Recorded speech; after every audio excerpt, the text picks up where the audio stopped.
How you guys doing tonight? Hope everyone's still alive. I don't think I do a whole lot of streaming in the Middle East or have any audience in the Middle East at least. But hope everyone is alive and healthy. It is the quiet hours of the evening. Children are in bed. Wife is restfully recumbent at this point. The house is quiet. It's lovely. You know what's been stuck in my head all day? There, say what you want about the guy, okay? But there was a time in which Kanye West was putting out some bangers, dude. We'd all like, this was probably like part of our college anthem, which probably speaks more to our character as people than anything else that was happening. But was this from, I think this is from Dropout, right?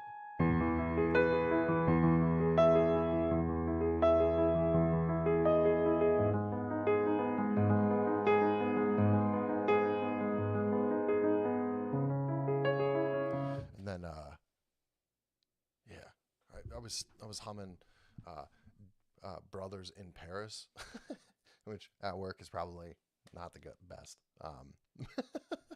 Or No Church in the Wild's been stuck in my head for a few days. I don't know, man. Kanye had some bangers. Um, what else is going on? What's going on in the world? Well, if you tuned into the intro of of this particular project, you might have heard me say something like, "We're not going to war for Israel. We're not going to war in Iran." I'm eating crow. Uh, Man, this is terrible. I don't really have anything really intelligent to add to the discourse on that. It's just it.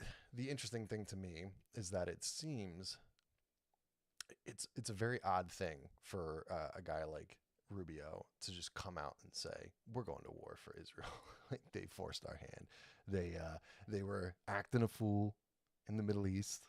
They were gonna start some stuff, and it was going to expose all of our GC allies and the oil infrastructure and our trade lanes and our military bases to reprisals from a ticked off, hive of Shia Iranians or whatever. I don't know. Are they Sunni or Shia? Who cares? But you know, it's the first time we've had a public official since maybe Kennedy like push back on Israel and say like, "No, you guys did all this," which is interesting. And you have Tucker, for all of his weirdness, sometimes he's come forward and said that he has connections in the UAE and Oman where they've arrested Mossad guys that were going to do false flags on the oil infrastructure there. And to my head, it took me back to in January, wasn't it? He was meeting in the Oval Office with a bunch of oil people in Trump and the Trump admin. And everyone from Laura Loomer to like Dasha was freaking out about it.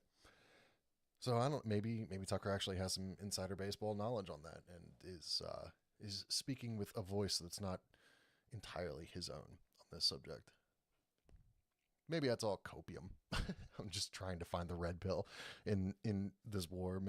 It seems like there's being moves and counter moves played, and my hope at the end of the day is that I don't know. Maybe there's a conscious disentangling of the relationship here. What else is going on? Mark Driscoll's epic crash out continues. he tweeted something today that made me laugh. Let me see if I can pull this up real quick. He's so pissed off at Joel Webben for some reason, and it's really really funny to me. Oh, where is it? He tweets a lot. Holy moly.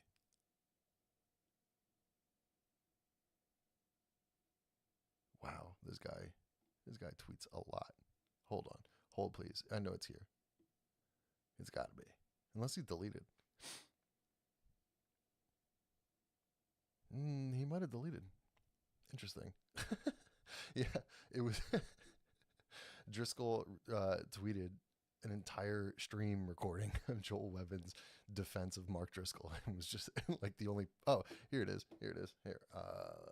Let's go to presenter. Yeah. All right, we got the presentation.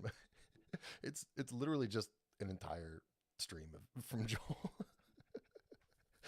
No commentary. So like, 93 likes, 40,000 views. Like not Pastor Mark's like greatest showing for being 500,000 like followers on Twitter, but it's just without any context. If you weren't following the spat between Protestia and Mark and Joel about Mark having a female pastor come and lead something that definitely wasn't church in Mark's church, without any context, this is just really, really funny to me. What else is going on? We got Ben Glazer saying silly things as he does. But look, this chapter is long, and I'm not sure how long I'm going to last here. If you're just joining us, what I've been doing, we did in the intro, is I have Speechify queued up. We're going to read through. Speechify is going to read through, so you don't have to have me stumbling over words with my dyslexia or losing my voice halfway through. It's going to be at 1.5 speed. So if that's a little too quick for you, I don't know what to tell you. That's what we're doing. And I'm just going to stop and pause at anything that is interesting to me. And, because Dear Leader and his team have compiled a very interesting document, lots of stuff is interesting. So there's probably going to be a significant amount of pausing as we go through this. I don't really have any delusions that we're going to make it all the way through chapter 1 tonight, but we're going to try our best. So, buckle in, boys. Here we go. Chapter 1.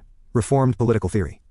Identifying the fundamental tenets of Reformed political theory is no easy task. Reformed, in the Christian context, is principally a theological term, rather than one of political philosophy. And there is no direct line, at least logically, from Reformed theology to any one comprehensive and systematic political theory. In other words, no comprehensive political theory follows simply from theological statements that are distinctive to Reformed theology. Historically, for example, arguments for or against monarchy as the best, preferred, or most suitable regime rested largely on reason, experience, and the exposition of sacred history. Identifying what is and is not Reformed theologically is challenging enough. The difficulty is greater still when we turn to politics. Out of the gate, swinging with the definitions, and it is interesting to me how difficult it is to ascertain the actual boundaries between theological ideas. Like, I've been discussing this a lot on the timeline over the last couple of probably year and a half. What is the precise definition of evangelicalism? It's a voting block, right? Like, we know it exists. We have a definition in our heads of what it actually means. What is it? And I think Reformed, and there's plenty of arguments, between Reformed Baptists and Presbyterians. It's like, well, are you really Reformed? What does it actually mean? Still, one can speak of a Reformed political theory. Granted, there are several possible ways to do this. 1. As the political conversation or tradition found among those who trace their theological articulation to John Calvin and others of the mid-16th century. 2. As the common or majority positions among Reformed Christians over the centuries. 3. As the development of Reformed political thought from past to present. Or 4. As the conclusions that follow necessarily from Reformed theology. Our approach here is the fourth way. Sacred or revealed theology is the queen of the sciences, and thus is architectonic over all of them. For this reason, we should expect certain political conclusions to follow when we apply Reformed theology to political science. Only some of our political conclusions below are distinctly Reformed, as the same consequent can follow a variety of mutually exclusive antecedents, and there is considerable overlap between Reformed theology and the broader Christian tradition. The task before us is admittedly challenging. At any given moment in history, men whom we consider Reformed have disagreed on political matters. Indeed, over time there have been marked differences, which have manifested in revisions to confessions and in serious disagreements about civil arrangements, the ethics of resistance, the state's power vis-à-vis the church, and other questions. It would be historically inaccurate, and certainly beg the question, to select some of our preferred political doctrines, label them Reformed, and then arbitrarily exclude the rest. Moreover, as with any attempt to outline what is necessary to some intellectual tradition, one will encounter exceptions. This essay, however, is not an attempt to summarize what Reformed Christians have said over the centuries. Rather, we will attempt to demonstrate some political conclusions that follow necessarily from Reformed theological doctrine. It should not be surprising that our political conclusions align with those held by Presbyterians in the past. So this is the prelude section here. Like I said, it's important for defining what we're actually talking about. I do love this number 2 as the catch-all, the common of majority position or majority positions among Reformed Christians over the centuries, and that seems like it seems like a head off at the pass for a lot of pop pastors that like to find their Reformed guy, read everything that he's written, and then he's the exemplar of Reformed political theology, as it were. And so, we're taking in this document, we're trying to take the majority position, and obviously acknowledge that there's going to be outliers to that majority position. I appreciate that. Our principal goals are threefold. First, to demonstrate the civil magistrate's permissible powers around religion, without violating the distinct principia of theology and politics, and without conflating or confounding nature and grace, earth and heaven, reason and faith, natural and supernatural, or civil power and spiritual power. Second, to demonstrate the indispensable role of inclination and affection in political life and their implications. And three, to demonstrate the prudential and contingent nature of politics, and the preferred civil arrangements in the American context. First, distinguishing theology, ethics, and politics. Many errors in Christian political thought arise from the failure to distinguish theology, ethics, and politics. Making these distinctions will be controversial in our day, but doing so is necessary to avoid confusion, incoherence, and the introduction of foreign elements into the disciplines. You see this primarily go towards the left in the modern discourse, like whether it's the "He Gets Us" campaign or Tim Keller's work on justice. It only ever flows one direction. There's never some pastor that's confusing their role as being, the head of a church, speaking to politics of the day in a sermon and going towards the right. And, the few examples that we have are comically unserious, whether it's Steve Anderson, becoming a meme, or I guess if you go back far enough, the Westboro Baptist op, whatever that was, seems to indicate like a rightward drift in I guess some sort of church function. But outside of that, you don't really see that. Even guys like Ogden, like, it's not explicitly right wing, right? It is just a reclamation of something traditional and rooted and old, and thus feels distinctly right wing. Very few writers and commentators today follow these classical distinctions. Christians tend to mash together elements of ethics, politics, and theology, resulting in an unsystematic, incoherent, and ad hoc set of ideas suitable for mass consumption in a liberal environment. But distinguishing these disciplines, or sciences, has been very common in the Reformed tradition. This was not done to separate but rather to distinguish, such that the content of each science is suited to its three form and to its end. Our venerable dead treated ethics, oikonomia, and politics as the three disciplines of practical philosophy. A practical discipline is any science in which whatever things are treated of in it should be referred to operation and use, writes Francis Turretin. All three practical sciences are fundamentally natural, that is, the fundamental principles of each are natural to man as man, are grounded in natural reason, and are ordered to external action. This distinguishes all three, in genus, from theology, which is a mixed, theoretical practical science that is grounded in revelation and oriented toward the inward and heavenly ends of a good conscience before God and the salvation of the soul. And this is important for my context coming into this, because one of the things that ticked me off so much about coming up in these Reformed churches where, it's these young radical Reformed Gen X guys that are so jilted on the performative piety of the boomers, was that they went in this other idealistic direction, whereas the actions they were prescribing for politics had to come from a description of reality that would not adequately or accurately map onto like the topography of life, right? So the things that they were saying were based on narrative structure, especially narrative structure as captured from TV or, left-leaning news sites, or movies. It's always this bifurcation of like, this is the good guy and this is the bad guy. The bad guy wears the black hat and the good guy wears the white hat, and the good guy wins. And where you ended up was people falling for obvious lies, and then mapping their Christianese version of social justice onto those lies. 5. Ethics, as a discipline, is not only a catalog of virtues, but is also the description of virtues pertaining to individuals as such. It is, as Bartholomew Keckerman states, about external morals in the civil society of men, and thus is bounded by the terms of this present life, and hands 6 down precepts for measuring this life. Hence, it is the art of governing oneself. Likewise, oikonomia is the art of governing domestic society, and politics is the art of governing civil polities. 7. As exemplified by the work of Keckerman and Johann Heinrich Alsted, one must begin with the treatment of ethics in any complete account of practical philosophy, since ethics is prior to the others as their normative precondition and presupposition. Ethics defines the good life. But contrary to modern confusion, politics is not simply applied ethics, as if politics adopts the formal object of ethics. Rather, politics concerns human acts as ordered to the common good. Since man is a social creature, politics is necessary to perfect the ethical life, insofar as it coordinates private actions into a public order. Ethics, by itself, lacks the coordinating power required to order a multitude toward the common good. For this reason, ethics by its nature requires some higher science to complete the good life that it defines. This role belongs to politics. Therefore, politics is the preeminent and architectonic science of external action, by which the ends of ethics and household management are both coordinated and perfected. As Keckerman argues, political discipline brings the ultimate end of all other disciplines to the highest degree, thereby turning private happiness into public happiness. As perfect happiness is only achieved when it becomes a public good, so too do other disciplines reach their perfection when they contribute to the welfare of the state. It seems to me like what Keckerman and there's three authors of this, so we'll just say the author of this particular section is referring to is like when if you have a gun that's not adequately sighted in, right? You have a rifle that's capable of hitting a target decently accurately at 50 yards out, but your sight isn't great. You don't know how to adjust for the windage and all that. So the farther out the target you go, the more those small errors compound. And it's the same thing with like an ethical system. If your ethical system cannot be conducive in aggregate to a harmonious society, then and tested by politics writ large, then your ethical system probably has deficiencies.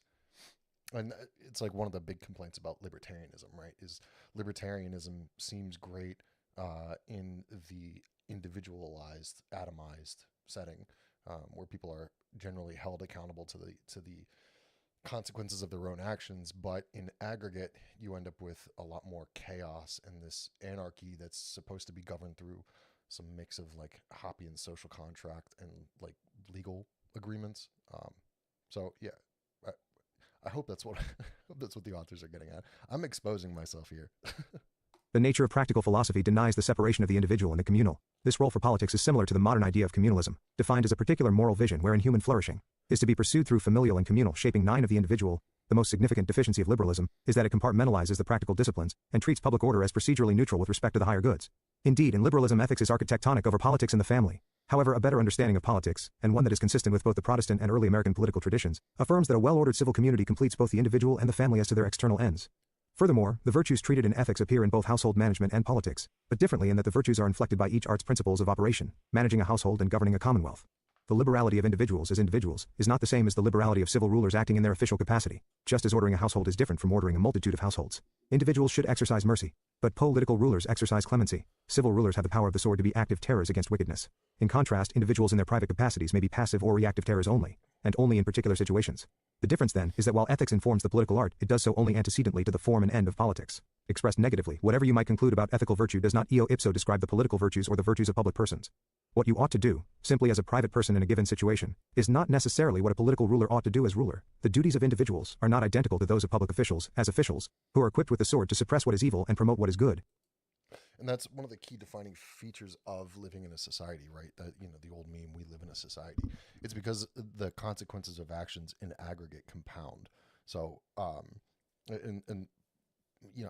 would expect that there's an argument to be made, in political theology that the individual consequences of sin or misapplied justice or lack of wisdom compound in aggregate when you're a magistrate or a ruler.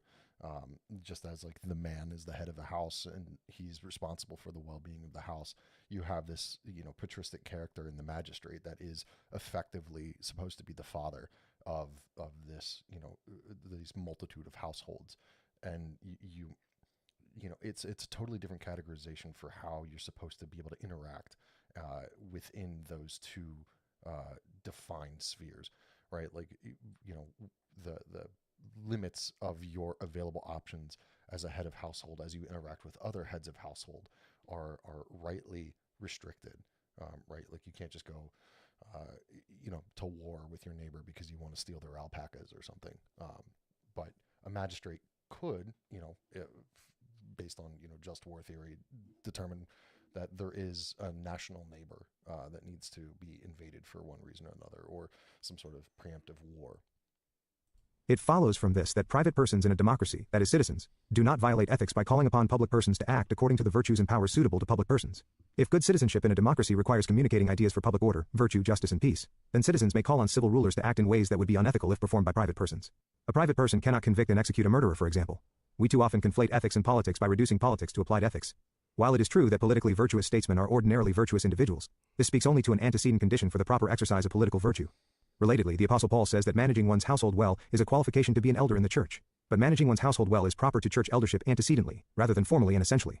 Moreover, the pious ruler will ordinarily be virtuous, but piety is not virtue, nor is virtue the intrinsic end of piety, for the intrinsic end of piety is giving our due honor to God. Piety, being proper to theology, is simply an antecedent condition for complete virtue. And you'll notice that trend. There's, it seems to me that for a ruler to be virtuous, and part of the intrinsic calculus I have for when I'm trying to elect someone locally or federally is whether or not that person has a stable marriage, whether or not that person has good kids, or like a family life that is somewhat reminiscent of the one that I'm trying to cultivate for myself. But that is not the end all be all. Like Mike Pence had incredible virtue when it came to setting up healthy boundaries with women, especially in a cesspool like DC, where you have all these people that are strivers and trying to trap you and trying to manipulate the situation. Those are the Pence rules are per se good, but I would not consider Mike Pence to be an effective ruler. I probably wouldn't impugn his personal virtues, but his lack of ability was completely separated from his personal piety. Regarding political method, Christian political theory proceeds in part from assumed theological statements, mainly drawn from systematic theology. These statements then interact with political principles, that is, those proper to the discipline of politics. Theology does not supply the political arts principia, formal object, means, or end. Nevertheless, as we explain in detail, theology provides propositions that share terms univocally with political principles, thereby specifying the middle term of a mixed syllogism. The conclusions are thereby both political and Christian. The resulting political system, then, is not a common, merely human system but rather a distinctly Christian system of politics, even though its foundation is common and human. This is our method, and in our view, the proper method of Christian political theory. Theology as a discipline is antecedent to politics, but politics is not theology. Distinguishing the two does not separate God from politics, for natural religion is philosophic and intrinsic to politics. But sacred theology and politics have different principia, the former being faith and scripture, and the latter being reason and nature. The objects, means, and proper ends of each discipline differ as well, as we discuss below. For this reason, we prefer the labels Christian political theory or Christian politics over political theology, because the latter should be used to discuss theology as antecedent to politics, rather than for politics itself. For this reason, modern two-kingdom theology is theology, since it primarily concerns antecedent theological limitations on politics. Yet since these limitations are entirely negative, viz., civil government lacks this or that power, the resulting political system rejects any theological specification of political reasoning. For this reason, the M2K political system is merely human rather than distinctly Christian. It lacks a theologically specified politics. Nothing positive from theology proceeds into the political discipline. Nor, according to M2K, is theology even consequent to politics. However, our politics is Christian politics, because theology is architectonic over it such that politics may order temporal ends indirectly and per accidens 13 to eternal ends. Heavenly goods, unlike temporal goods, are not proper to politics formally but consequently. Viz., politics orders man to heavenly good indirectly and cannot itself provide it. Altogether, our position is that 1. Politics is not theology. 2. Theology antecedently limits politics and communicates positive doctrine to it. And 3. Theology is consequent to politics insofar as politics orders man to a theological good extrinsic to it. And I think this point is about modern two kingdoms is evidenced by the breakdown we are currently seeing in society as our exposure to diverse cultures and religious traditions is manifest in our political system. It seems like modern two kingdoms seems to have only been able to develop under the largesse of a ostensibly Christian backdrop. But what we end up now is we're noticing that a Hindu is not capable of governing under the same ethical premises and cultural standards of a Christian. A Jewish person is not capable of governing under Christian ethics. They govern under their own, and it seems like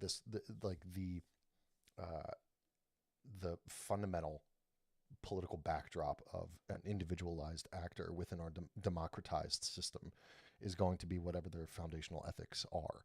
And for most people, foundational ethics are going to be a religion, or in the case of an atheist, secular ethics that are aping religion, but die cast as some sort of preferential hierarchy. Second, the definition of politics. What is politics? Rarely do people today ask what is politics. It is even rarer for people to distinguish between the political art, the commonwealth, and political science. All three are related but must be distinguished to understand our subject matter here. The political art, or simply politics, may be defined using Althusius' definition. Politics is the art of associating men for the purpose of establishing, cultivating, and conserve 17 social life among them. Another way is to delineate the subject, object, and end of politics. The subject of politics is outward man as a social animal, and the object refers to the individual, familial, and institutional actions, and how they are rightly ordered. The formal object here is necessary because man is not a solitary creature, like bears, but a social animal whose actions must be orderly or coordinated for his and his neighbor's good. Since man is a social being, politics is not simply a remedy for the inconveniences found between men as individuals in their natural state. Neither is politics only for individual 20% utility nor a tool to alleviate fear. Politics does not merely provide protection so that one might exercise his rights. Properly understood, politics is the ordering of action to the common good. Now order occurs both spontaneously and by direction or governance. For this reason, political prudence is in part the art of determining whether this or that aspect of order, given the particular characteristics of the subject population, occurs either spontaneously and organically, or directly through law. Some populations can self-order in ways that others cannot. 22. Public virtue is the absolute end of the political art. It is its intrinsic and proper end, that is the proper terminus of its operation. Peace is a byproduct of virtue, not the proper end of political action. The political art directs the material objects to their proper form through law and cus. 23 Tom, disposing the multitude toward public virtue and restraining vice. Natural religion is necessary to politics, not as an end intrinsic to it but as that which upholds, sustains and completes public virtue as a secondary effect and per accidens of religion's intrinsic aim, namely, worship. Ping God. Natural religion orders the soul and thereby yields the civil effects necessary to public virtue. For this reason, promoting true religion is a natural principle of politics, for piety is necessary for the upholding, sustaining and perfection of public virtue. As Franciscus Junius said, piety is the common fountain of justice. Morality cannot be maintained without religion. It is an indispensable support. But natural religion is not its proper intrinsic end, for no political act can formally produce religion. When politics... So, it's apologies for the fact that the Speechify has trouble with end of line hyphens. This is an interesting. Some populations can self-order in ways that other cannot, and I'm curious what that. It follows from the fact, as Girolamo Zanchi states, God usually inscribes the natural law according to his own desire, unequally, and so you can see why I'm having speech if I read this dang thing. Holy moly! In some more deeply and profoundly, in others less deeply and profoundly. Emphasis mine. Some nations self-order, i.e., order themselves apart from law better than others, but differently. Some civil communities require stronger and more laws than others. See Zanchi on law in general. So this is a line that will transgress the ARP statement on racial supremacy and kinism, because what the entailment of this is you will find a correlative between European cultures that developed, especially Northern European cultures, that developed, in the midst of winter-born food scarcity, high levels of early Christianity, very distinct tribal custom. These cultures are going to be in line with what developed as Western culture. A lot. They're going to align with it a lot easier than, say, like the Sub-Saharan or the Pacific Islander, where there's food in abundance. Very lax tribal sexual rules, different types of pair bonding, and mating customs. And if you make any sort of subjective statement as to which culture is better, you've transgressed the ARP statement on kinism. So just an interesting side note. It achieves its intrinsic end, a commonwealth of virtue. It achieves its proximate end relative to man's absolute final end, namely, union with God. Thus, all the disciplines are distinct and hierarchically ordered, each having a part in an ordered whole or totality, whose united final terminus is God. Supernatural religion, like natural religion, is not the intrinsic end of politics, for it is not the proper effect of political action. But because grace assumes and perfects nature, the worship of the triune God in the commonwealth more perfectly provides what civil society requires of natural religion. Supernatural. Super important part that people fail to recognize is that we are, as Christians, making a judgment claim that government that is based on Christian virtues, Christian ethics, that government run by virtuous Christian men is going to have better physical, tangible results in the long run for society. We are saying that because we know the true religion and that we are capable of developing a politics that that is foundational on Christian theology and works towards the production of true religion, or not the production of, but the promotion of true religion, that we are going to have better tangible results than religions that are based on other systems of belief. And I think the story of the West is one that speaks to that, but people seem to bristle when you say, do you really think like America is a Christian country and that we'd be better if it was all Christian? Yes. Emphatically, like unequivocally,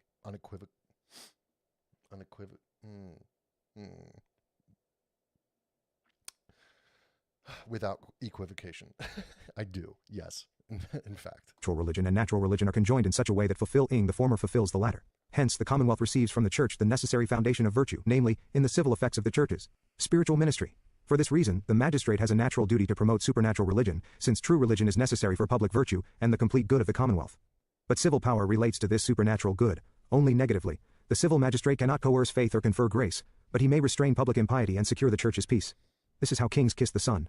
We affirm, with Alsted, that religion is the highest end of politics, though we clarify here that religion, whether natural or supernatural, is not the intrinsic end of political operation. Public virtue is the absolute and proper political end per se, and religion is the eminent, superior, and political end per accidens. Keckerman writes of supernatural religion as the eminent end of commonwealths. Teaches that contemplation is the most excellent end that should be considered in the republic. An end, I say, not absolute, nor required equally by all, but an end considered with a degree of eminence, and which pertains not so much to the being of the republic as to its excellent being. We have previously said that honesty absolutely pertains to the constitution of the republic, and no republic can simply exist without it, however. Although religion pertains to the end of the republic, this distinction must be observed that we have given between the absolute end and the eminent end, to which religion pertains. As we've delineated, natural religion is necessary for virtue and provides the commonwealth with a sort of natural perfection. But supernatural religion elevates the commonwealth, not by replacing its natural principles and absolute end, nor by making supernatural religion the effect of its operations per se. Rather, the commonwealth is elevated by the superior effects of revealed religion's superior mode, worshipping by grace in the fullness of truth to man's final end. That is, when the commonwealth attains this eminence, it becomes, as Lambert Dano writes, a lively and divine image of the celestial kingdom, and it achieves, as Keckerman states, supreme happiness. 31. Now, the commonwealth refers to the public thing as ordered to the common good. The commonwealth is a multitude of families and collegia rightly ordered, united by a consensus on law and custom, for both temporal and eternal good. Political science is the architectonic discipline of practical philosophy, which studies the principles, ends, and means by which private happiness is perfected into public happiness. And this is one of those ones where it is going to run aground for a lot of people, because the underlying assumption is that we cannot. How many times have you heard people talk about we cannot legislate morality? And it's like, well, all legislation is a legislation. It's an imposition of morality. Like, laws by their nature are carving out the outer boundaries of what is acceptable behavior. So is it better for a country to have laws that are reflective of a Christian ethic, that restrict behavior in a way that is what Christians would believe, if you're a professing Christian, would be the best behavior for society? Or are we to constantly indulge these aberrant behaviors as a blessing of liberty and chalk up all freedoms as being something, a spring from a well font of some legal document signed in the 18th century? Third, the fundamental principles of civil order are common and natural principles of the commonwealth. Since man was created as a social being, man is driven to partner with others to form society. Society is necessary for his good, for he can only live well in a society of diverse vocations, in which each person communicates his vocational gifts to the common good. Here we find a symbiotic relationship between whole and part, such that each part is made possible and completed by the combined contributions of the others. Society, for this reason, is not a multitude of disparate households, but is an order of households, forming a commonwealth. This commonwealth is natural, not as something existing before any act of man, but rather as an entity naturally arising consequent to human instinct and reason for man's mutual good. In this way, the commonwealth is like marriage, as it is natural to man but, properly speaking, is an arrangement that arises consequently from his constitutive nature. Now, every order must have principles of order. Being a natural order, social order has natural principles that conform to and arise from the unique sociality of man. They are, for this reason, common to all mankind and immutable, since they are bound up with man's nature. They are even necessary for man to achieve his natural ends and happiness in this world, for political order is how private happiness is completed into public happiness, and it provides the necessary conditions by which natural religion may direct men to God. Thus, civil principles of order are natural, universal, immutable, and necessary for human good. It's interesting to maybe they'll get to it later, but referring to the individual components of a commonwealth as being the households seems like something we're just kind of taking for granted. But in our current system, and it's all based on individualized preferences, right? There's no consideration of the households. The man and the wife are two individualized components of our electoral system.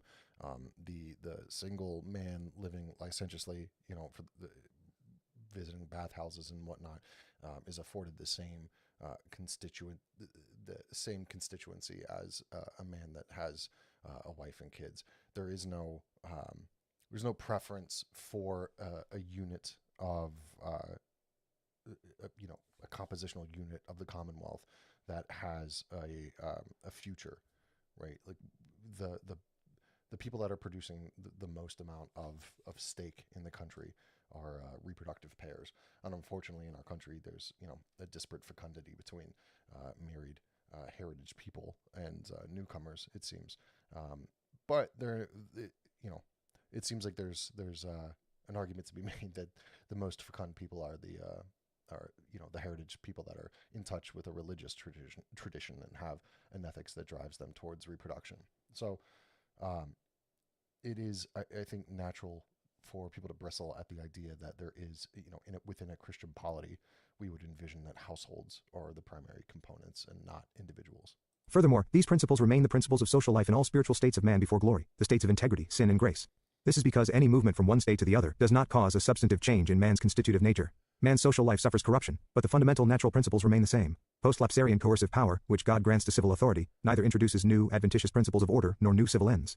Rather, coercive power is the new means to the original ends of social life. That is, civil power restrains and punishes the kinds of evils that are unnatural and destructive to the social order. Indeed, it seeks to restore the commonwealth to its intended natural end. Civil power can have no other purpose, for these principles of order are the only immutable rules to man's social happiness.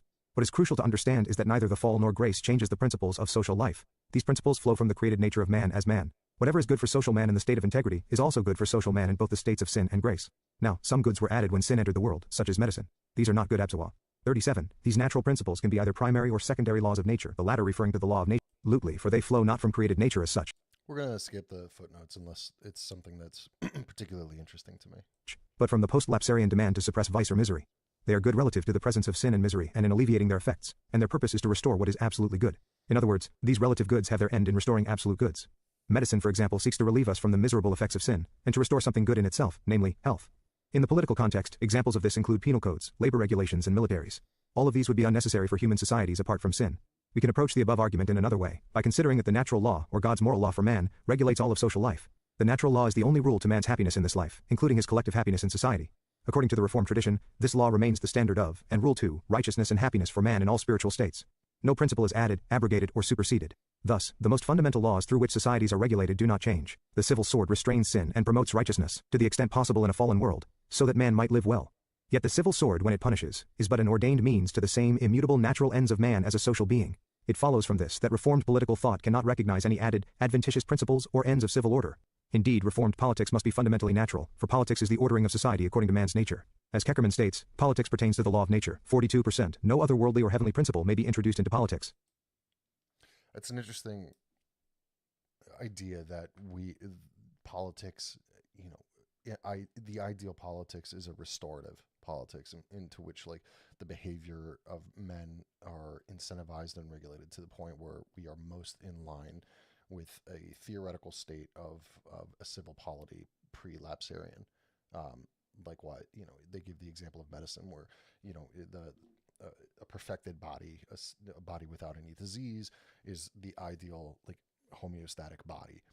And then, any malady that comes, the medicine was anything to be considered medicine is that which drives the human body to a biological state, realigned with that pre-lapsarian homeostatic ideal body. And even though the ideal is never able to be captured, it provides a ample justification for what the point of it all is. It's not, it's not like a regulative commerce as the chief ends of politics. There is there's a spiritual paradigm to this where it's like we have the righteous Christian civil magistrate has the duty to seek aggregate behavior of the compositional parts of society, and bringing them in line with what a theoretical pre-lapsarian society would look like. Commonness. The fact that political order is common to both Christians and non-Christians, who share the same fundamental principles, does not limit the civil government to enforcing only the second table of God's law. Very few in the Reformed tradition have believed in this limitation, and most who have denied it were born after the Warren Court declared its dicta. Natural theology, which comprises the first table, that God is one, ought to be worshipped rightly, and is the lawgiver, is a truth common to all mankind, and is the very ground of the second table. Natural theology is a human truth, not something distinctive to Christians in the gospel. The gospel did not introduce God to his creation. Of course, we may distinguish the first and second tables of the law, which together summarize the law of nature, but we must not separate them.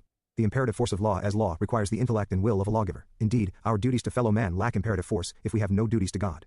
Without God, law is mere direction. There is no foundation for moral law as law. Moral judgments become advisory or customary. So, when we discard the first table, i.e., when we render natural theology extrinsic to social life, we lose the second table, both conceptually and practically. For this reason, nearly everyone in the Reformed tradition affirmed public religion as a necessary condition for a flourishing civil society.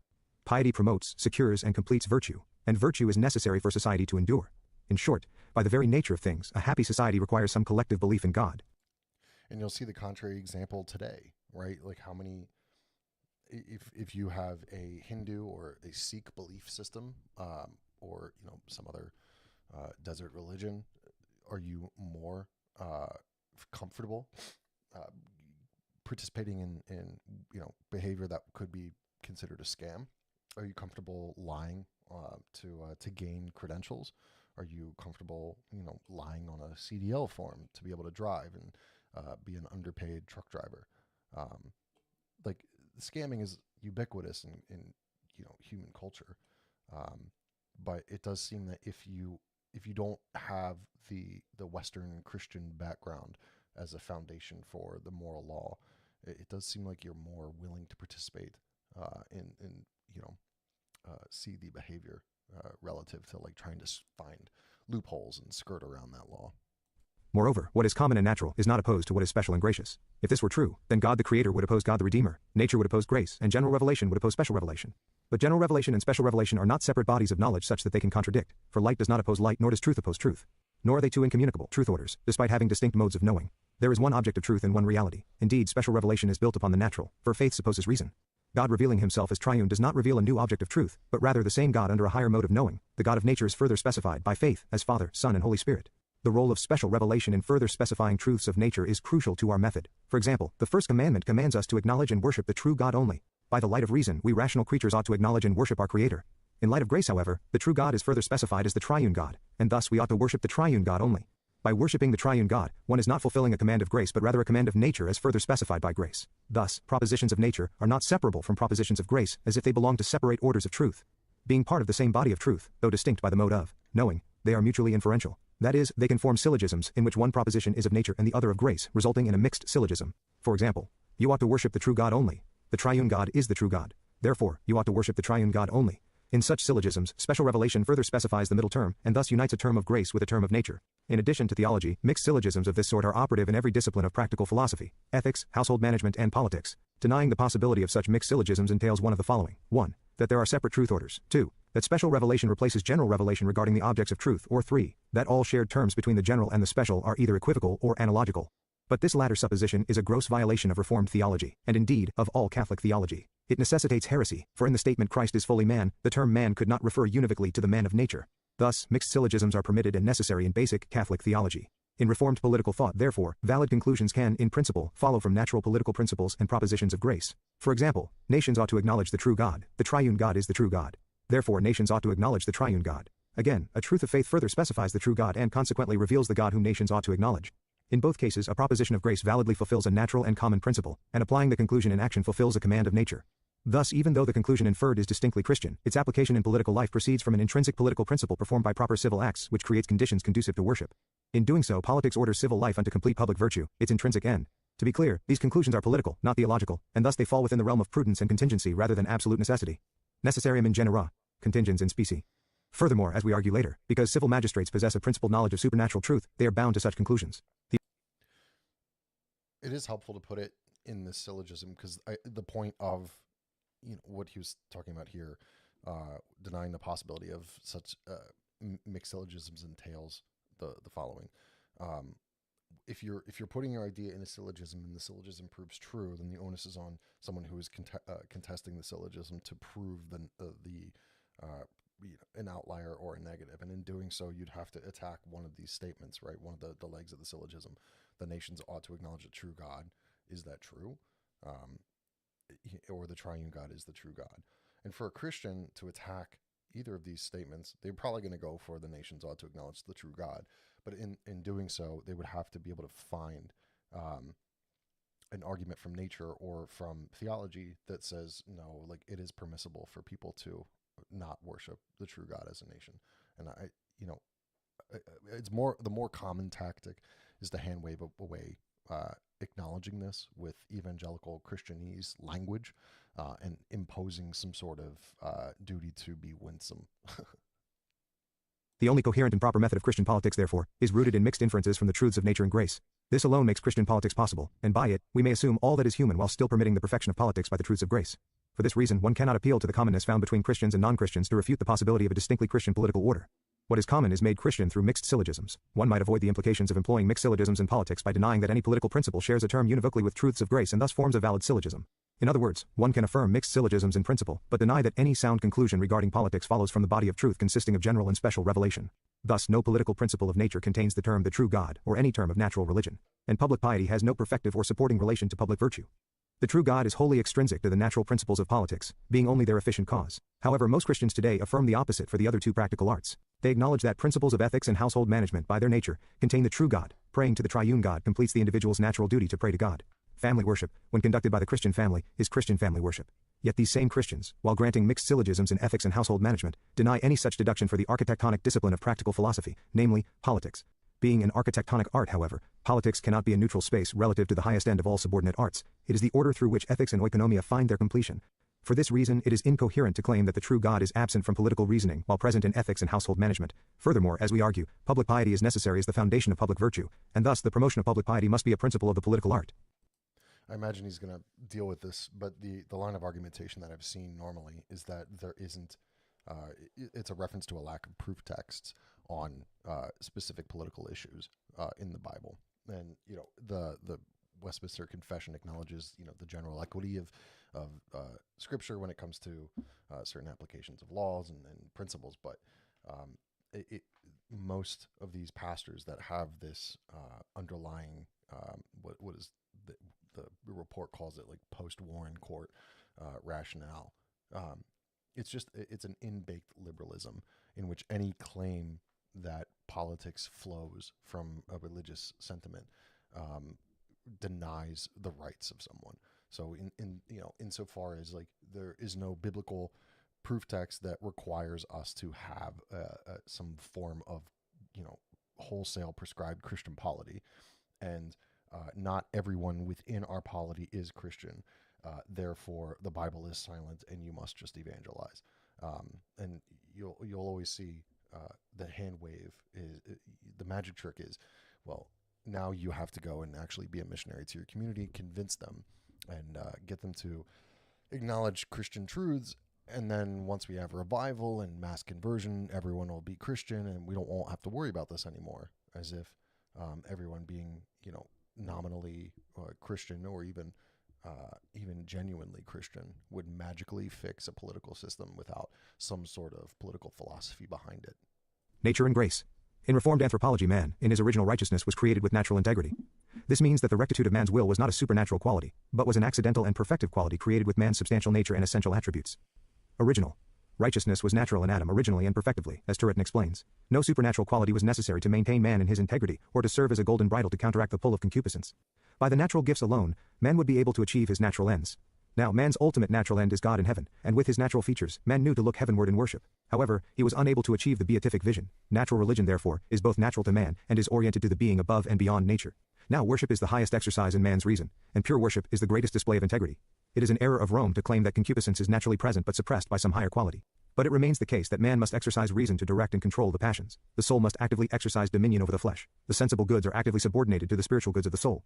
Thus, the acknowledgement and worship of God, being the highest action for the ordering of man's whole being, is a necessary operation of man, not only in itself but also for ordering the lower operations by which man acts for the good of himself and fellow man. In the context of social life, in which man seeks a complete and sufficient life with others, there must be religious life. This is because the achievement of civic virtue is possible only with the highest operations of the soul, that is a life of piety. Religion is not superadded or necessarily supernatural, nor is it above social life, it is intrinsic to it. It is natural to social life as that which upholds, sustains, and completes virtue. Religion is a natural functional part of the whole. Now, if the commonwealth, a multitude of families rightly ordered, is natural to man per his creation, and if the commonwealth's good depends on human moral action, then what is comprehended under man, as the subject of the commonwealth, must include him as a religious being. We cannot separate man's living together from religion, for religion is not only man's highest end, it is necessary for the property ordering of sensible goods. It follows from this that a people, as such, must have an interest by nature in promoting true religion among themselves, because they have come together for a complete and sufficient life together according to nature. Therefore, public religion is natural to and necessary for civil community. Indeed, it is a property of the commonwealth's nature, given the nature of man, as a necessary formal manifestation of its ordering to God. As such, it is an immutable functional part of the 53 Commonwealth. Being a natural part and property of the Commonwealth, public religion cannot be rescinded by a change in the spiritual state of man, regardless of whether he is in the state of integrity, sin, or grace. Neither may divine covenants rescind the role of religion in public life, for covenants are subsequent to man's creation, and they must assume man's constitutive nature, lest God introduce a contradiction or change man in his substance. Has life gotten better or worse in terms of civil and social cohesion since the breakdown of the town church, right? The Americana painting, whether most towns they had um, one or two churches in the town. You have the Norman Rockwell painting where everyone's going to church on Sunday. Life is oriented around the Sunday service. Everyone in town, you have Dabney commented on this. I think in his defense of Virginia, but it was the one day where everybody, regardless of social status, free man or slave or plantation owner, everyone was equal, and they got together on Sunday to worship, to eat, to fellowship, and life was oriented really around those Sundays. And now we live in a position where Sunday kind of feels like the second day of a weekend. It's not the start of a new week. It's not really a central theme in American life outside of maybe football. Uh, there is no central churches in these towns. We live, denominations become so democratized that everyone just kind of goes to whichever church produces the product that most aligns with what their desires are. There's no orienting our lives around local church service, and I think we see the degradation of society, especially at the local level, when we have a failure to orient our local communities, the people that we should be encountering the most on a weekly basis. When we have a failure to actually commune with them in a religious sense, there's a real breakdown in I think the civil polity, the actual living life together. Now that we have this wholly democratized religious consumer experience. Hence, the Commonwealth by its nature must have some type of priestly function. The precise mode of exercising this function is not clear from natural reason alone. Still, we can say that by nature, civil communities must have some priestly function by which man exercises his religious duties to God. The priestly function of social life is neither an add-on nor something divinely superadded to civil society, as a sort of golden bridle that maintains its natural integrity. It is also neither entirely above it nor something that happens to be merely in the nation. Rather, this priestly function is a natural part of human sociality, serving a natural function for the good of the whole. The priestly function has two purposes. 1. Directing hearts to God, which 2. Orders the soul unto good works and obedience in civil life. The priestly function, which the Christian Church comes to assume and elevate, is fundamental, natural, and necessary to social life in the civil community. To say otherwise violates the best of Reformed anthropology. We will argue later that civil rulers, charged with ordering all parts of the Commonwealth to the good of the whole, have some authority over the priestly function, and thus over the Church. Nevertheless, it is enough here to say that the priestly function is, by its nature, a necessary part of the Commonwealth, rather than above, merely in or adventitious to it. The instituted Church, which administers sacred things unto man's supernatural end, assumes and elevates this natural priestly function of civil communities. Since this priestly function is natural, it cannot be destroyed. We cannot separate our highest natural end from our supernatural end, for God himself is the immediate end of both. Indeed, disjoining them would necessitate two institutions, the Church on the one hand, and a lower priesthood on the other, the former being adventitious and the latter a necessary part of the Commonwealth. This seems undesirable. These ends are not identical, rather, they are conjoined. Man's natural end of acknowledging and worshipping God is neither destroyed nor replaced, rather, it is assumed and elevated. Thus the Church retains the substance of the priestly function's natural end, namely, due honor toward God, and the moral fruits of worship. But that end is conjoined with a higher and supernatural end, namely, the beatific vision, and nothing is lost as to the civil effects of operation. The Church, for this reason, is not entirely superadded, or above, or even merely in the Commonwealth. Rather, it is of the Commonwealth and a part of its whole, since the Church alone produces the civil effect necessary, and eminently conducive to, the Commonwealth's absolute end. To be clear, the Church is not a formal part of the Commonwealth such that the magistrate may command the Church positively to act as a proper effect of the command. Nevertheless, the Church still assumes a necessary instrumental cause for the Commonwealth's good. This is what I'm talking about, the idea that there is this thing, this ritualized thing that we as a community do on a weekly basis to engage with each other, to elevate our minds towards higher things, to evaluate our behavior as a collective and as individuals and as households. They're having uniformity in that seems to be something that we've regrettably lost. And I'm not advocating for a position of like universal non-denominationalism or anything, but it does seem lamentable that there has been this, I'll keep saying democratization of religion, of the religious experience, this ad hoc consumerist religious culture that we've developed. Put another way, the priestly function, which belongs to the commonwealth by nature, is elevated to the instituted church as a constitutive principle of its ministerial form. The church discharges this natural priestly function eminently, not as a civil institution, but as a divine order with supernatural operations that are ordered primarily to eternal life, from which the commonwealth receives its good secondarily, as an earthly effect. Thus, the instituted church is not formally part of the commonwealth, as if it were subordinate to or acting on behalf of civil authority. Rather, it is a visible manifestation of the kingdom of God, solely under Christ as mediator. But since an effect of the church's operation fulfills the priestly function for the commonwealth, it serves as a necessary and functional part of the commonwealth, insofar as its civil effects are necessary to the commonwealth, per its nature, for attaining unto its absolute end. Here we see a mutual dependence of church and state. The state is the hospitium of the church, and the church fulfills the priestly function for the commonwealth. In this arrangement, grace does not destroy nature, as the church fulfills a natural function of the commonwealth. Neither does nature dominate grace, as church and state are formally distinct, and the state has no privative or spiritual authority over the church. 58. Some claim that civil government after the fall has merely a duty of preserving, not perfecting the commonwealth, in which natural religion becomes wholly extrinsic to political ends. This constitutes a change in the end of politics. But if our account thus far is correct, natural religion is necessary both to sustain and complete virtue per a constitutive principle of politics, according to nature. This rule is natural, and therefore immutable, and natural religion is still necessary, even for foundational virtue. Though the fall made the complete end unattainable in this life, complete virtue remains the natural aim, and natural religion is essential to maintaining even a minimally virtuous society. Prudence still decides upon fitting means, given the circumstances, and civil authority still aims at completeness. The fall does indeed necessitate a preservative function, but only in restraining vice in the interest of public virtue, and natural religion must retain its role in that. As Turretin said, without virtue, without religion, nothing can be safe.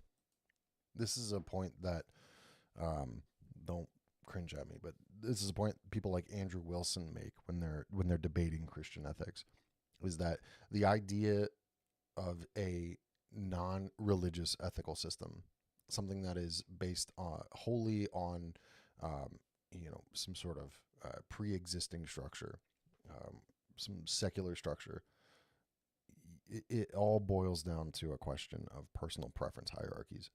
And I think Turretin would agree that any sort of we like to consider the current American environment, this secular state, as one which has been governed loosely by Christian ethics, but mostly by democratized, secular, liberalistic Christian or liberal individual virtues. And what you'll notice is that as that aspect of our identity has been made manifest over the 20th century and come to fruition in the halls of elite power, our rights and our ethics have been consistently eroded, either by judicial fiat or by social convention, in which people are propagandized into some sort of social contagion, a mimetic belief, whether that's divorce or trans stuff, or homosexuality, gay marriage, the acceptance thereof. These are all mimetic ethic systems that are part of a non-religious preference hierarchy that can be traced genetically through these different propagandistic forces, or through some sort of judicial fiat. And I would advocate that it is better for society to have something that is more timeless, more set in stone, and less open to propagandistic erosion, like a biblical Christian ethical system that is rooted in tradition, versus some sort of you get Judge Lowenstein's interpretation of the 14th Amendment. 59. Natural religion as necessary to commonwealths. Our conclusions above contradict much of today's reformed political thought. Most conclude, erroneously, that the church is merely in, but not of, the civil community in any sense. So, for them, church ministry is entirely adventitious vis-a-vis the commonwealth, and its civil effects are unnecessary for its preservation, let alone its perfection. In their view, religion is not an indispensable support for political prosperity. However, their fundamental anthropology is deficient, for man, by nature, is a creature who is ordered to religion. Indeed, modern reformed thinkers find themselves in a dilemma. Either natural religion is unnecessary to politics by nature, in which case the church has no natural priestly function to assume, or natural religion is necessary, and yet the church abrogates it. The first horn entails several undesirable conclusions, which are as follows. 1. Political atheism, since natural religion cannot be a constitutive principle of political reasoning, and thus the commonwealth is rendered formally indifferent toward God. 6.2. The denial of religion as a public good, as religion is reduced to being a private practice without any intrinsic relation to the common good. 3. The reduction of God to an extrinsic cause of political life and political goods, where he is acknowledged only as an efficient cause. 4. A concept of natural law that is abstracted from a lawgiver, since God is not presupposed when determining civil law from natural law. 5. The denial of any necessary public role for religion even in a state of integrity, since natural religion is rejected as being intrinsically necessary to human social life. And 6. Piety bearing no relation to the upholding and completion of civic virtue. For piety would be wholly extrinsic to political life. The second horn fails as well, for it entails that grace destroys or abrogates nature, which violates a fundamental truth of Reformed theology. One might claim, however, that natural religion was intrinsic but that the fall of man eradicated it. Yet this entails a corruption of man in substance rather than merely in faculties, which the Reformed tradition denies. Man as a religious being is a property of his nature. Natural religion, as it concerns politics, not only functions as a formal norm for civil authority, it also completes the commonwealth in form, by temporalizing politics, legitimizing civil rule, grounding the common good morally, and establishing law as law metaphysically. Additionally, as we have said, natural religion is necessary to uphold and complete public virtue. Public worship, though it is materially present within the commonwealth, is not a direct or proper effect of political action, since civil power, by its nature, cannot coerce worship. But natural religion, which is necessary for complete virtue, is functionally necessary to the commonwealth's natural end. As such, public worship, as to its civil effects, is extrinsic in causation, but intrinsic in formal necessity. I think a lot of the any sort of demur from that paragraph, this whole section, is really going to stem from an assumption that the natural state of religion or of any sort of religious institution in a liberal democracy is secure. And I would argue that the church's place is a lot more precarious now than it has been in the West for a long time. Between the amount of churches that we've seen burned down in Europe and in Canada versus the amount of churches that have been converted into mosques, or the amount of mosques that are being built in places like Dallas to compete against the churches for the eyes of the civil magistrate. I think the church's position is a lot more tenuous, and as there's animosity that's built up in a secular culture, a non-religious culture, and as it competes against other pagan religions, I wonder if people are going to have less objections to this idea that the church is necessary to the Commonwealth. I wonder if there will be a return to an assertive Christianity politically. Perhaps not.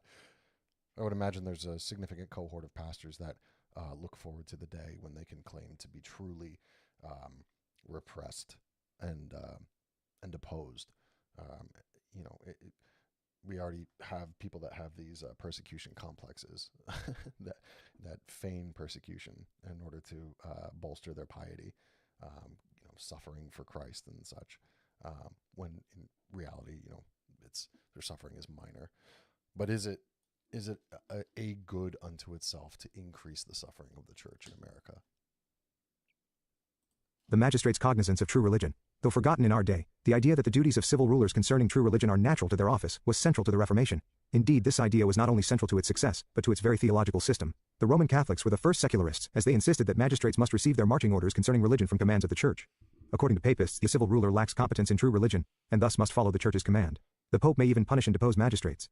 But the Reformed insisted that although it is the role of church ministers to teach and instruct, the magistrate, as magistrate, may exercise independent judgment concerning religion, and his office is free from church coercion. Furthermore, the magistrate has the power of judgment regarding religion in his territory, because true religion is necessary for the complete good of his subjects. Convenient, I must admit, convenient that much of the Reformation was done at the behest, was organized at the behest of the rulers that were looking to escape the Catholic Church. Maybe I'm wrong about that history, but it does seem like most of our Reformed confessions have been, sponsored by some sort of non-Catholic state. We often hear today that the Reformers and later Reformed thinkers uncritically adopted medieval ideas about the magistrate's role in religion. But, on the contrary, they consciously corrected medieval notions of church-state relations. When the Protestant confessions speak to the magistrate's power in religion, particularly his powers around the church, and his power to call synods and approve their judgments, they, in effect, oppose specific medieval ideas that restricted the inherent powers of the civil office. Rather than retaining medieval political theology, the Reformers intentionally corrected it. They argued that religion is natural and organic to civil communities, rather than something entirely outside or superadded to them.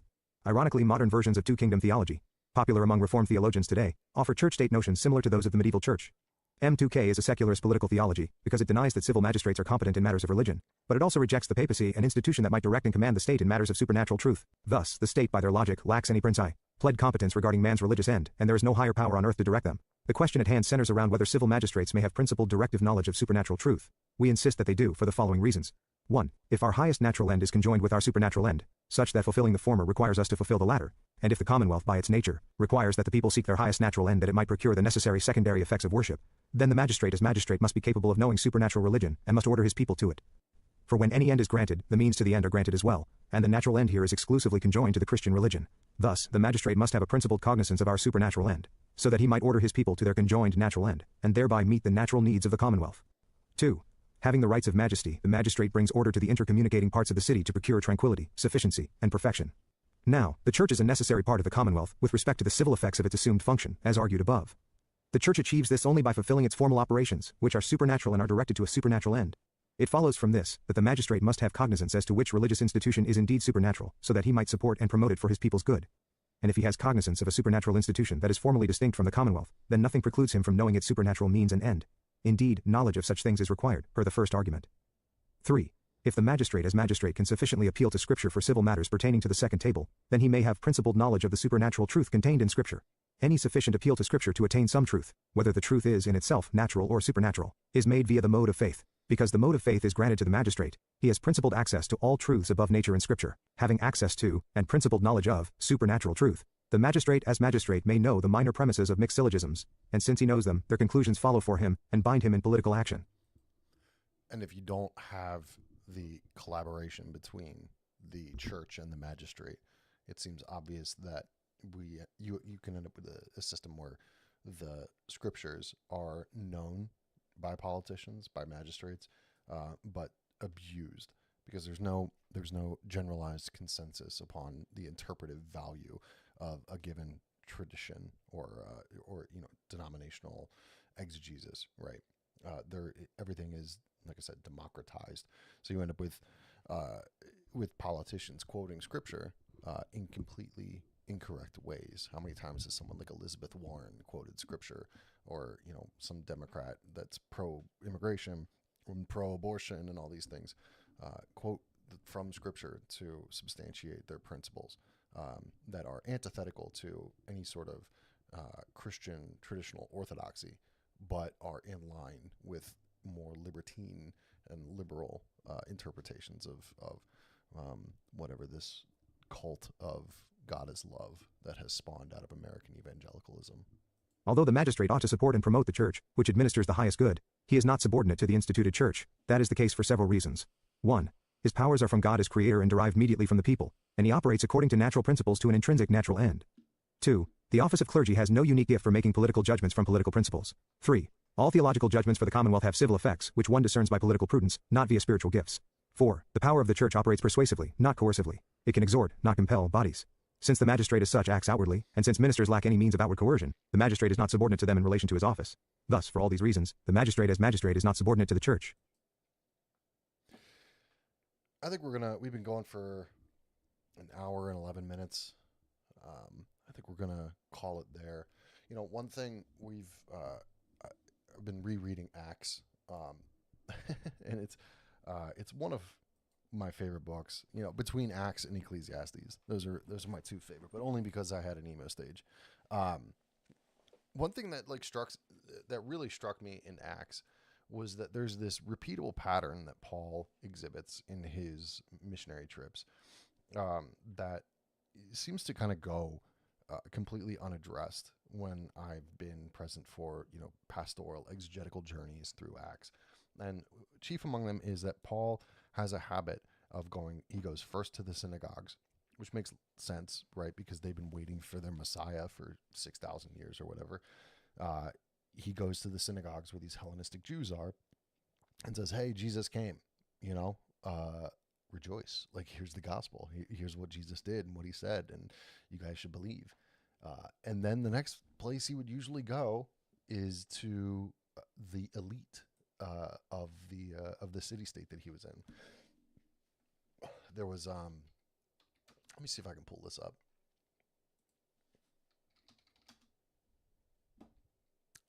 Shoot, I do not like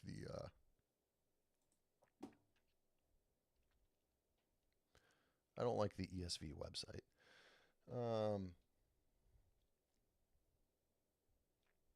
And I know using ESV is kind of cringe, I guess. All right.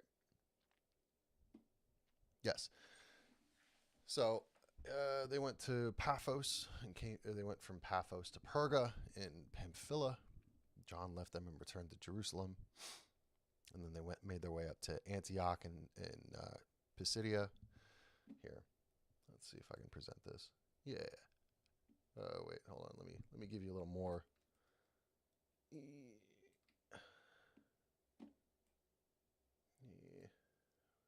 Hold, please. No, hold, please. There it is. Um,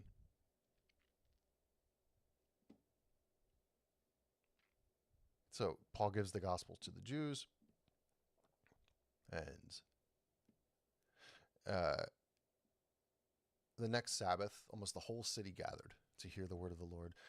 But when the Jews saw the crowds, they were filled with jealousy and began to contradict what Paul was saying, reviling him. Paul, Barnabas spoke out boldly.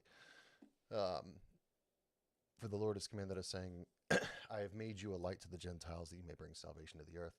And when the Gentiles heard this, they began rejoicing. And they keep going. They keep going to these places. And they go first to the synagogue, and we're divided up. What's the... Man.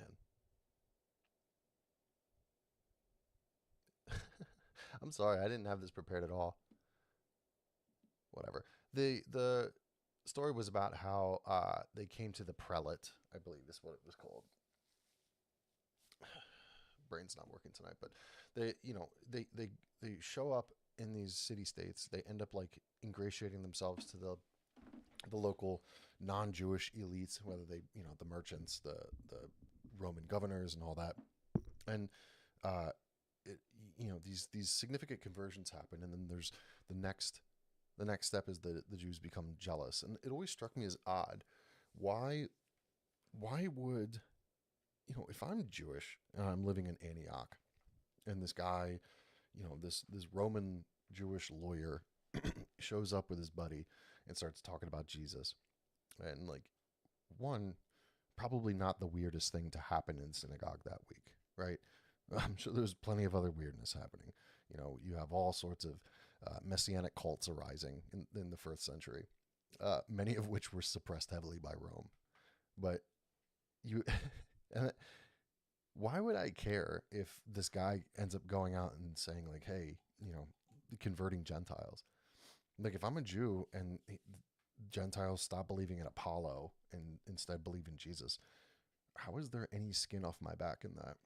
I never understood that. And I know like this is prophesied, the rejection is intrinsic to the story. It strikes me as odd, and it's one that they were jealous in and of themselves, but two that there's like a complete lack of curiosity on the pastors in trying to review that as part of their exegetical commentary. But anyway, let's check in on things here. Let's see where we're at.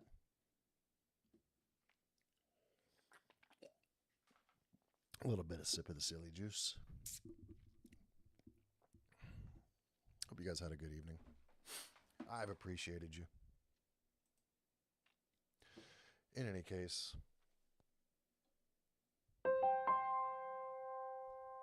thank you for tuning in to PacaCast.